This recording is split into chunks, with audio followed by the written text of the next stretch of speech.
All right, and we are live with another episode of Mentor Minutes, a chance for you to ask me questions about things that are going on in your regular workday life, any struggles you're having, any issues you're facing, and hopefully we can apply some of the principles, the theory, to those to get you some practice on it and get you some action steps to get you over that and through that particular obstacle. So if you have any questions, drop down in the comment section. I'll be happy to take them in order. And if you're coming to this session late or you're watching this over on YouTube or through my podcast, you can always drop your questions down into the comment section of those and I'll get to that on the next episode. So don't be shy about asking about it. And hey, if you've got something anonymous that you want to tackle, something where you'd rather keep your name out of it, you can always direct message me or email me and I will keep it, the situation and yourself, anonymous and make some of those changes to those details so that we can still discuss it and it can get out there and other people can jump in on it as well and hopefully give you some advice and some next steps to get you through it. So while we wait for some people to queue up here and get our first questions, Brian, so good to see you here. And yeah, it's been a busy summer for me as well. I did get away, but you know how that works. You go away on vacation and that just compresses all of the other work that you need to get done. Tamara, good to see you here as well. Today's kind of discussion topic, kind of the thread that I'm going to weave through this session while we talk about other issues that are going on is developing yourself. Now we talk about developing the team and it's essential that you develop the team, but there is a balance. Like all things, there's that balance and you do need to develop yourself. Sometimes that's the best thing that you can do is actually develop yourself and get some traits and work on some of your skill sets that can help you manage and lead the team better. So you do want to invest a certain level of time in developing yourself. And that brings up the first issue that we have with professional development and really developing your skill sets and developing your career. And that is the false belief that it will just happen. Now, don't get me wrong. You will build up skill sets. You will build up experience just by being in the workforce and just by working your job and dealing with obstacles. But it's important if you really want to start growing your career that you are investing outside of work and that you're bringing a little bit of focus to your work and working on particular things. That can be the classic one with this is taking an Excel class or taking a PowerPoint class or taking some sort of reporting class if there's a reporting software that you work with. Building up those skill sets and going that little extra creates outsized benefits for you. And one thing that I like to discuss with this, Mara, good to see you here as well. One thing that I like to discuss with this is having goals. Okay, so you want to be, so it doesn't happen naturally. You also don't necessarily get promoted naturally as well. Again, it happens, but you can speed things along by bringing a little bit of focus to it. But get clear on what your goals are as well. Where do you want to go? What is the position that you want to get promoted into? What kind of work-life balance do you want to have? What kind of leader do you want to be to your staff? What areas do you need to work on? This can be tough. You can reach out to a peer, you can reach out to subordinates and say, what do you wish I was better at? And work on those particular areas, but get clear on a goal, and then you just kind of create the map towards it backwards. What classes do you need to take? What projects do you need to take on? That sort of thing. Your career development and your professional development will advance. But it can advance much quicker and it can advance much better if you bring a little focus to it. It doesn't necessarily happen naturally, but if you bring focus to it, if you get clear on your goals, those are the sorts of things that can kind of push your professional development to the next level. So that's kind of what I wanted to open this particular session of Mentor Minutes with, is to talk on developing yourself, because we talk about developing the team a lot, and that's absolutely essential.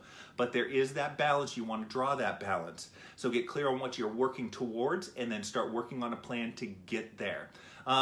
Liz, so good to see you here from smoky San Jose. We're actually down here in Vegas getting a lot of haze from day to day from the smoke up there. And so wishing you and everybody else up there the best with that. I've got a relative of mine who's a captain down in the Santa Clara Fire Department. So wishing them the best up there. Brian has the next question or comment for us, and that is, you cannot expect your manager to pay for training if you don't have your own goals, and that you would pay for, whoops, and then it jumps on me here, and that you pay for the investment yourself into yourself with your own money. And I like that. That kind of puts an extra little sharp edge to it, Brian, that I appreciate, and that is, if you're not willing to invest in yourself, why would you expect the company to invest in you? Hey, don't get me wrong, it's great when the company invests in you. And I recommend, I've got people that I'm coaching right now who are going back to university and working on their degree. But it's a secondary question of whether the company is going to help pay for that or subsidize that in any way. They're going to do it. It's just a question of whether they get a little assistance with it. And that goes for you, everybody out there, especially with things like Excel and those simple skill sets. You can pick up more than enough of it on YouTube, quite frankly. You can get a ton of information on that, let alone actually, investing in a course in your local community, which is always a good idea as well. But I like that comment, Brian, and that puts a point to it. If you don't have those goals, if you don't have that, then it's difficult for you to go to your organization and ask them to support you with that. The other thing is that the training that organizations do provide, and many of you have organizations that provide training, aren't necessarily something that align with your goals. Great, you're going to it. But that doesn't necessarily mean a darn thing as far as your career is concerned. That's, getting a tool that you will never use, basically. So it's important to have those goals so that you're investing your time the right way. Liz has our next question, and that is, I would love to hear about good ways to motivate and inspire remote teams. Marlon, Sharon, good to see you guys jump on here as well. Liz, the big thing about remote teams, and there's not as many differences as I prefer to minimize the differences between a remote team and one that you're working with. The needs are generally the same. However, as you know, the delivery has to be different. Okay? So one of the biggest things with remote teams is setting up a communication, structure that's in place. Now, you might be using Slack, you might be using Skype, you might be using some instant messaging tool. You might be using video conferencing, that sort of thing. What I look to do first and foremost, if you want to motivate and inspire teams, you have to get to know them. All right, you have to know what motivates each individual person inside of work and outside of work. What are their goals? All right, what makes them happy? What makes them fulfilled? What do they like about the job? All of those things, and that comes from communication. So yes, you need to have weekly one-on-ones, but you know what? Maybe those weekly one-on-ones need to be done face-to-face with a video conference. I know that it's easier to just do it over the phone or to, block out your camera, that sort of thing. I know that's easier, but maybe you make an exception and you make an investment in that particular structure of communication so that you get a little bit more communication and you can figure it out. Motivation is one of those things, we kind of have these catch-all sort of ways to deal with it. I want to post things publicly and all of those things. But really it gets down to individual. Because any motivation technique that you use with a team, you are only going to hit a certain subset of them. And so you need to be able to, A, be flexible in what you're doing, but also know where you should be spending that time, Liz. So communication would be the first and foremost thing that I would look to address. Not just you and them, but creating a sense of community. So it might be that if you don't have weekly one-on-ones, you should have them. If you don't have weekly team meetings or bi-weekly team meetings, you should have them. There is a ton of benefits. Now, we start killing our calendar with meetings and that sort of thing. So make sure that you're making the most of those particular meetings, but realize also that remote workers have an enormous amount of, I'm a big fan of that from a productivity gain standpoint. So they have that time to invest in that, and if you're doing it right, they'll see the benefit of it, and they'll be able to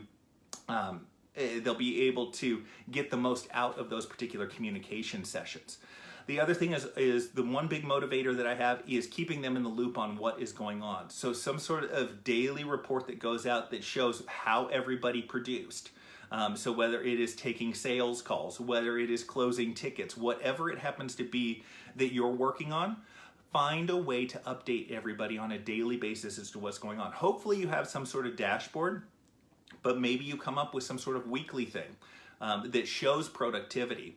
And this is something you can talk about in your one-on-ones, but it also gives recognition to stellar performers that are out there on your team, which you need to do, and it holds those lower tier people accountable. And that's something that's good, believe it or not. That sort of competition and peer pressure is looked at as a negative, but it's a very healthy way for a remote team in particular to kind of know where they stand.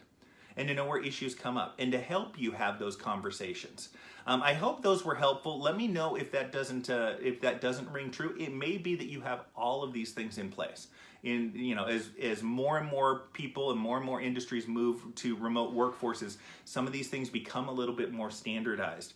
But look to increase the communication as much as possible with yourself and the team, and that means going up what I call the communication ladder. So make it a video conference call.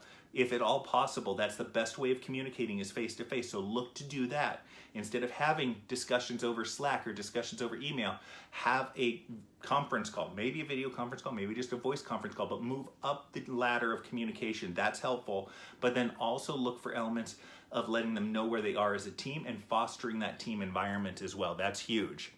One thing I would also mention on this from a motivation standpoint and inspiration is doing team building activities can be done over video conference or over a phone conference or over email. There are many team building activities that can do that. And that's the sort of thing that brings people together that will help them move forward. So Google it, look for it. There will be team building activities that you can do on there to bring the team together more, institute a little bit more fun in the workplace, which can be really helpful as far as motivation is concerned. Again, let me know if any of those don't ring true or whether that completely missed the mark.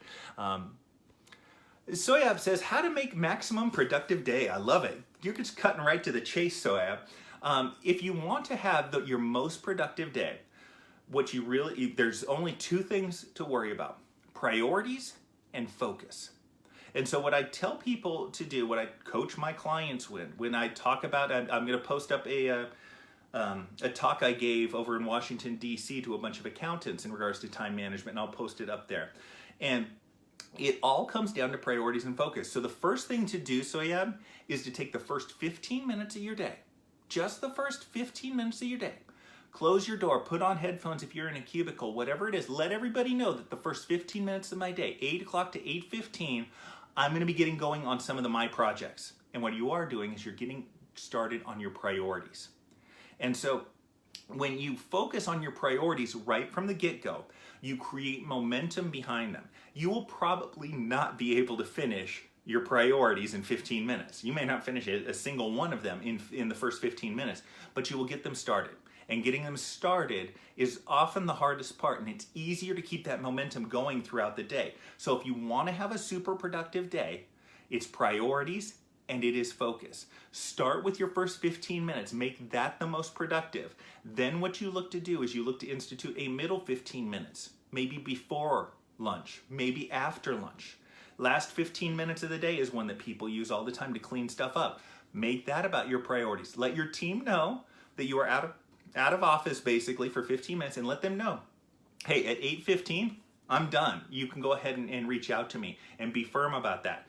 That's how you make it work in the kind of chaotic structure that so many of us work on. But make your priorities a priority and really work on your focus. Focus on one thing, just one task, get it done, get it off your plate, and then move on to the next thing. All right. Let me know if you have any further comments on that. That's a good one for everybody for us to kind of talk about. Josh has the next question for us, and it's what kind of team building would you recommend? Well, talking about team building exercises, that sort of thing, you can Google that. And you know, I've got a bunch of favorites that I've used before, 2 Truths and a Lie, that sort of thing. But what the real kind of team building that I want to tell you about, and the real team building that I recommend, is consistent team building, okay? So it isn't a one-off thing. When people go for a team building activity for a weekend, that's great. But what are they doing afterwards to keep leveraging that time and that experience that they had together to build the team together? So I recommend that you come up with one team building activity. They can be 5-10 minutes. They don't have to be crazy, investments of time. Hey, if you want to spend half an hour doing one of them, and there's plenty like that, you can go ahead and do those as well. But Google for some ideas, but come up with a structure where you're going to do it every week during your team meeting. The first 5-10 minutes is going to be a team building activity on the weekly meeting, or it's the bi-weekly meeting, or it's the monthly meeting, whatever it is. But you need to do this multiple times. There's a viewer on here who took that advice for me and just yesterday came back and said it was a disaster and he won't be doing that again. And my advice to him and what he's going to try, and we'll see how it plays out here, is that I say, if you do it once, you're going to get a lot of eye rolls. But if you do it twice, all of a sudden a couple people are going to get something. They're going to find something out about a coworker that they've worked with for 5 years that they didn't know. By the third week, you're getting a few more of those and you may be at 50%. And by the fourth and fifth week, everybody has learned something. And they also realize that it isn't going away. And it becomes something that they look forward to, a way to institute some fun and a way to learn about one another and come together as a team. So the real part about team building that I recommend is that it's consistent. It shouldn't be a once a year sort of thing. There needs to be a plan in place behind it. Now, I'm not averse to going out and having a bowling night. Team building is all about shared experiences. Sometimes the best team building activity, quite frankly, is when there is a crisis and an emergency in work. Everybody goes nose to the grindstone and everybody learns a little bit about themselves, but they were in an experience together. That's so much of it. So I'm not averse to that, but be consistent with. Oh, one other thing in regards to team building, and this is kind of your psychological lesson for the day. One of the hacks for team building and one of the hacks for relationships is eating together. It's some sort of primal thing that we have as human beings, that we come together and we form better bonds when we are eating together. So that potluck that you've been scared of putting on, put it on, but have everybody eat together if at all possible. That's a great way to kind of hack that team building and kind of work the psychology and some of our primal natures to our benefit there. So a few ideas there for you, Josh. I hope that helps out. Do you find that there is too much of a cultural self-help push to develop confidence, where there should be more of a development and growth of our teams with resilience, perseverance, and determination? I think the two things are kind of getting at the same thing, Brian. I'll be completely honest with you. When you're confident, you're more resilient. You have a better chance of being you have a better chance of persevering through difficulties because you're confident that you're right, and that breeds some determination. So I think you may have hit on something where you're flipping the coin. So two sides of the same coin. If you want to have more confidence, work on your resilience, work on your perseverance, and work on your determination. One of the biggest problems that I see out there is people will have a great idea and be bold and be confident in it, and it will fall flat on its face. Luke yesterday was the one that commented about team building activities gone wrong. All right, confident that it's going to work. Heard it from me, makes sense. Did some research, found an activity, all good. Very confident that it's going to work out, and then it fails. And that's where perseverance comes in, and that's been kind of something I've been hitting on recently over the last couple of weeks, is persevering. So many of the things that you want to do, that you know are right, aren't going to come easy. And so you need to learn that you're going to fall flat on your face the first time, the second time, the third time. When you ask your boss for something the first time, not going to work. Second time, not going to work. By the third time, they're starting to listen to you because they're realizing you're not going to go away. Perseverance is huge. So I would say that whole confidence is one side of the coin, and that resilience, perseverance, and determination is the flip side of that coin. So I actually, now I'm kind of thinking about it. If you work on those things, it's going to be easier for you to be confident. So I think they're kind of, when we talk about a lot of discussions out in the Google sphere about confidence, I think that's what they're really trying to get at, and I think there's a point to be made there, Brian. Thanks. Liz, if you can tell me that you need more communication, that's something that's needed for a remote workforce, that's your number one task right now. It's going to help with motivation. It's going to help with a bunch of other things. A healthy workforce or a healthy team that's communicating has a distinct competitive advantage. They are healthier, they're happier, they're communicating, they're sharing ideas, they don't have as many conflicts, and they speed that execution. That's the big thing about communication. So if you think that's a need, then it's definitely a need, and get to work on it, and I think you're going to find that that's going to fix a lot of problems. For everybody out there, whether you got a remote workforce or not, I like to say that the default answer to any problem that you have is communication. Communication is almost always a part of the solution. So if you don't know what to do in regards to a certain problem, start communicating with somebody about it, and that's going to start getting you on the road. Heather has the next question. As people are talking about action learning sets at work, please can you explain this and how to facilitate set them up?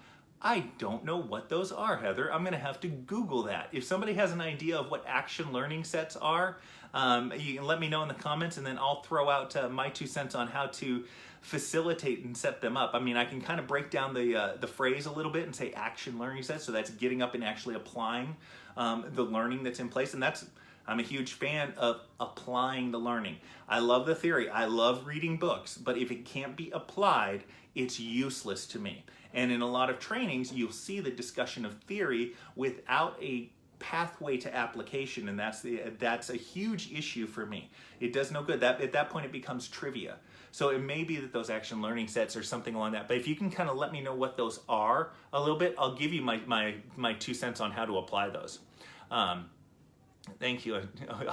Wow, I don't know how amazing I am, Josh, but thanks. I'm glad you appreciate it. Yee, Troy, good to see you here. Nielsen as well. I am caught up on questions, so if I ask for clarifications, drop down in the comment section. If you have any questions, I'll answer them now in real time. But the next thing that I want to talk about in kind of developing yourself, that's kind of the thread that I'm pulling through this particular session, if we have any lulls in questions there. And one of the things is that as human beings, we like comfort. I'm getting into a few psychological things here, but we like comfort. And what can happen is we get too comfortable. And that becomes that little security blanket that we don't want to cast off in the morning to get up and go out into the world. When we talked about peaks and valleys, when we discussed that book a couple of weeks ago, this was the plateau, where everything was just okay. And everybody was just cruising and chilling on the plateau. That's that comfort area. It's important, if you want to keep developing yourself as a leader and as a person, that you get out of your comfort zone. So one of the ways to do that is to actually take on something scary, something you are definitely not comfortable with. Maybe challenge yourself that once a month, I'm going to do something I am not comfortable with. Oftentimes, this equates to learning. So for a leader, that may be going on the front lines. That may be going on the sales floor or out to the desk or something like that and talking to customers, sitting down and taking phone calls. And you can have a customer service agent in your ear or also on the phone helping you work through it. But doing something scary can be hugely helpful for breaking you out of the comfort zone and creating some inspiration for you to learn and develop more and more and more. So when we talk about developing yourself, don't just take the obvious route that you want to take. Look to broaden things out just a little bit and do something scary. And if you can't find something at work, if that's not resonating at work, maybe it's doing something in your personal life. There is that work-life balance, and there is a ton of play between your work life and your professional life. And so doing something scary outside of work, that can be often learning, taking a ballroom dancing class or something like that, going to Toastmasters and working on your public speaking. Those sorts of things can have a correlation to your professional environment as well. So leverage those. If you don't find something scary to try at work, go ahead and look for something scary out in your personal life, and that can be the sort of thing that kind of breaks the logjam in your development as a person and in your career.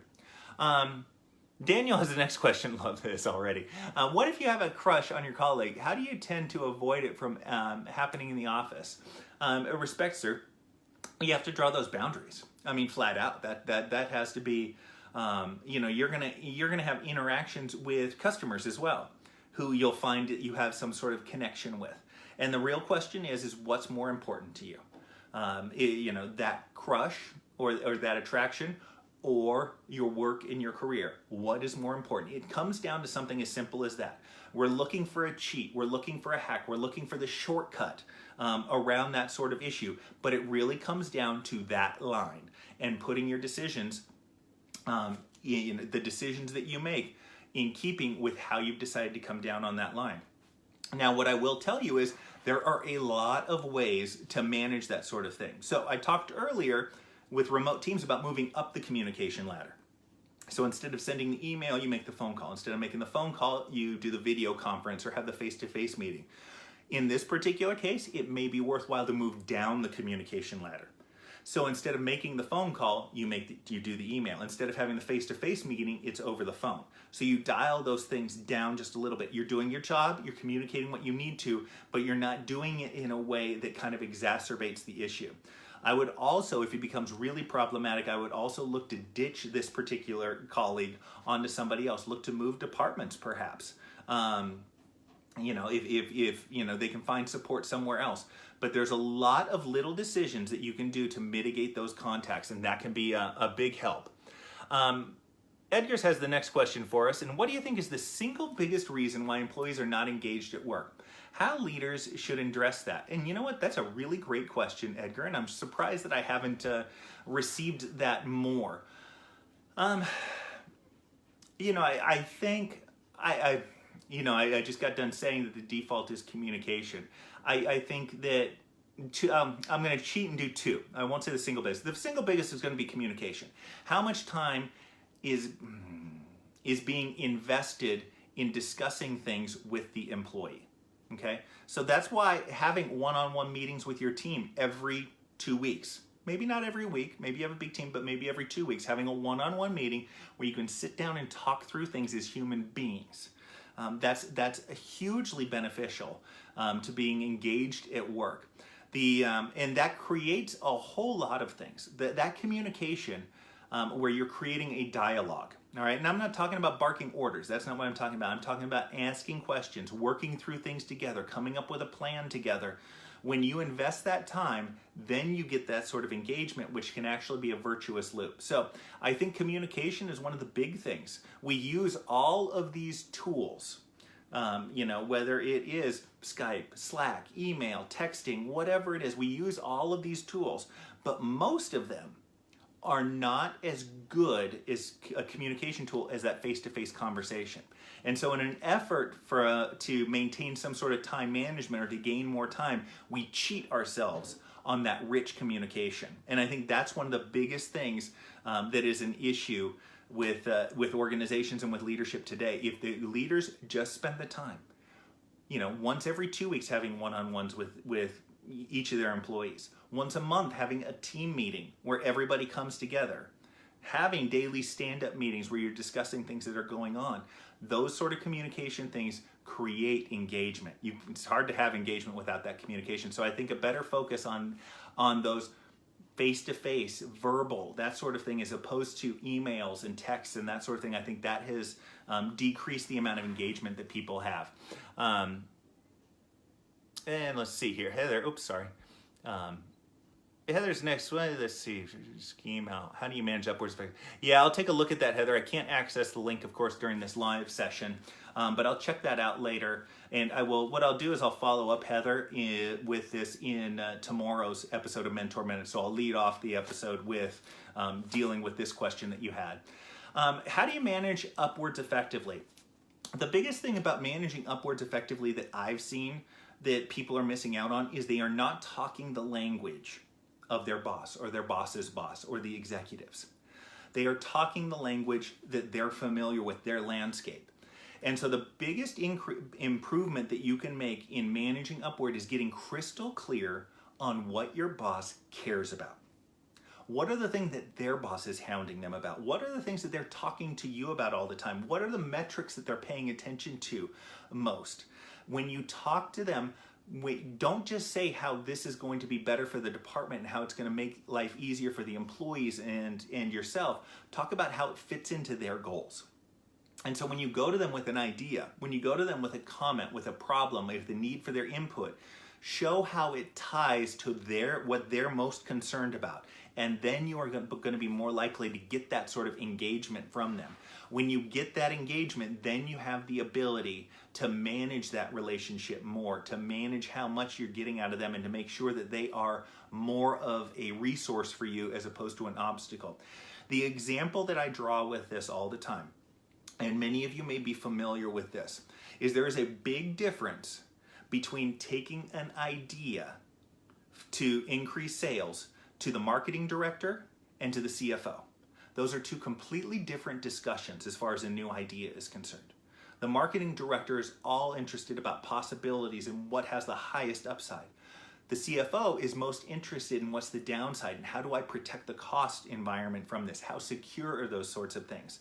And so that's the example I draw. Too many times when we go to our bosses, when we're looking to manage up, when we're asking for resources, when we need support, we aren't giving the context that we need in a way that registers with your leader so that they can give that for you and they can, spend the time with it. So that's my big thing. Managing upwards is making sure that you're crystal clear on what people care about.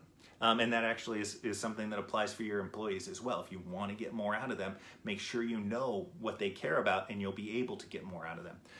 How do you get buy-in for your change initiative, especially from resistors? Hey, Edgar, love this question. The biggest thing, and I draw back, this isn't my own idea, although I came across it myself, but then found the research. The first studies done on change management were way back in the 40s. They were with a linen manufacturer in Virginia, a couple of Harvard professors, French and Kolk, I want to say. And what they found, they broke up these teams. And so the first two teams were the control group, and they got the typical story with change. Hey, here's what we're doing. What questions do you have? Huge problems. There was turnover, there was animosity in the group, and they didn't get the results they wanted. When they brought people in and said, here's what we're doing, here's the plan, where do you see the obstacles and where do you see the opportunities? What do you think of the plan? They got more buy-in, they got better results, less animosity, all that. The fourth group, they said, here's where we need to improve. How do you think we can do that? They brought the people in, they brought the employees in right from the beginning to help formulate the plan from the start. And that gave them the best buy-in, gave them the quickest release of the change. It was durable, there were less issues, and they actually exceeded all of their expectations for that particular change. The lesson from that is if you want to get more buy-in, you need to bring in your employees. So for more buy-in, bring in. That can often be, you don't necessarily have to bring everybody in. A way around this is to bring in a few what I call change champions. So bring in your superstar. Bring in somebody who is, energetic, wants to be in the middle of everything, your social butterfly, as I like to call them, and then bring in your biggest resistor. Okay, so you've got a superstar, you've got the social butterfly who can be your PR team, and you've got the resistor who's going to point out every issue that could occur in this particular change. But bring those people in, make them invested in the process, and you will get that buy-in. That's the biggest thing. And so if you've got a change that's already underway, for everybody out there who's already, changing some processes around or has a new project that's rolling out and it's already underway, it's never too late to bring people in. You can bring in subject matter experts, give a few people a sneak peek at the new system and tell them that they're going to be the leads or the trainers, perhaps, subject matter experts. Bring them in. You get a few people to buy in, and you also create another communication channel. All right, they don't have to come to you with questions. They can come to these people with questions as well. So, long-winded answer, but if you want more buy-in, bring them in. That's the big thing. David says, how do you effectively manage volunteers? You manage them through expectations. I do get this question, I want to say once a month. And so the nice thing about volunteers is, and I'll hit the positive side of it, when we start talking about mission and purpose and those sorts of things, which are so difficult sometimes in the for-profit world. It's difficult sometimes to tie what the company does to some overarching feel-good mission. With volunteers, that's often not the case. They understand the mission, the purpose. They have a passion for it. What you need to get clear on is expectations. So, what are the expectations? And this goes for every organization that's out there. Maybe you have a great mission. You're a for-profit organization. All right, you have a great mission. You've got that nailed. But you still need to get clear on the expectations. So, the expectations is that you are going to show up on time. You are going to work for these hours. If you need to cancel the day before, you get 2 cancellations. Otherwise, you can't sign up anymore for the things that you want. Let them know what the expectations are and what the consequences are of that. The other thing is to follow up with updates. That's kind of the way to support them. So you send out those confirmations the day before. You check on them when they are in the building, in the office, wherever they are volunteering. See how they're doing. So you manage them very similarly to how you do employees, but there is that extra level of expectation. They've got this. They want to be there, all right? But It can often be a secondary priority when something comes up, and you need to make sure that they are clear on what the expectations are. Also, if you want to manage them and you want to get ahead of some of these issues, bring them in. What would you like to see us do differently? Here, where do you see problems? Where do you see opportunities for us to help? And then you can open up the discussion. These are the 3 problems that I see, the biggest frustrations that we have and that everybody has. And ask them what they would do to solve those issues. So if you have a problem with absenteeism, say, we've got a problem with absenteeism. What do you think we should do to address the problem? It may be, and you can come up with some ideas, it may be that there is a point system. And if you're absent too many times, then you get disciplined out, for lack of a better term. It may be that they come up with some sort of flexibility in shift trading or something like that that can be done. Look for those opportunities as well. But yeah, it's all about expectations and being firm on those expectations. It is not always fun to hold people accountable, especially in a volunteer environment where they're volunteering their time, they care. It's great to be around those people, but if you can't count on them, you can't manage the operation. That has a negative effect on your mission. And you can explain it to them that way as well. Anelda has the next question for us, and it's, how do you as an employee grow your career if your manager keeps you in your current position? You are a hardworking employee and always give your best. The employee is always performing at the best and is ready to move on to the next position. So I'll cut kind of to the chase on it a little bit. You're welcome, David. Anelda, and that is, there are 2 reasons to leave a job. One is that you have no upward mobility. The second is that you're not learning anything. So if you're in this position and your boss is not allowing you to move up, but you are learning a ton, getting exposure, getting experience, then that's a position you may very well want to stay in. However, if you're looking to move up and you're not learning a ton, then you owe it to yourself to look to make a lateral move that you can within the organization. That's absolutely something that you should do. Or you look to move out. You owe it to yourself. At some point I will discuss the book Linchpin by Seth Godin, and that's the downside to being the linchpin, is that you sometimes miss out on opportunities because they can't imagine getting on with life without you. But you owe it to yourself to look elsewhere. And you can have that firm discussion with your boss, but I think you've already probably had that with your boss and say, hey, I'm looking to move on. What would it take for me to move on in the organization? And if you haven't had that conversation, definitely have that conversation. I want to move up. I want to progress. I want to be able to contribute more to the organization in the next 1 year, 3 years, 5 years on after that. And so I'm looking to move up. How do you think I can do that? And so look to marry what they say with what they actually do. That's something that we have to do. But there's no sense staying in a position. If you're learning, great. If you're learning a ton, then I'm all for staying. But if you aren't learning and you don't have that upward mobility, you owe it to yourself to look elsewhere.